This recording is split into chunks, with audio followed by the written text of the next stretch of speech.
Hey, Charles here with Rocky Mountain, and today I'm giving you a closer look at the Tusk transmission sensor guard. This is for the Can-Am Maverick Rs and R Maxes, and the reason we built this is those sensors, they're vulnerable to debris flying from the rear wheel and hitting it and damaging that sensor when you're out on the trails.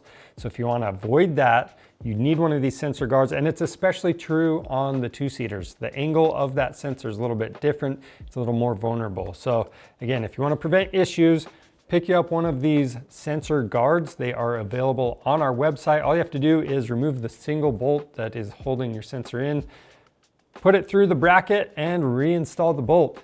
It's really that simple. If you need one, you can find them on our website. Just click the link in the description below. Orders over $75 ship free. If you want to see more helpful content, subscribe to our channel. I'm Charles with Rocky Mountain ATV MC. Thanks for watching.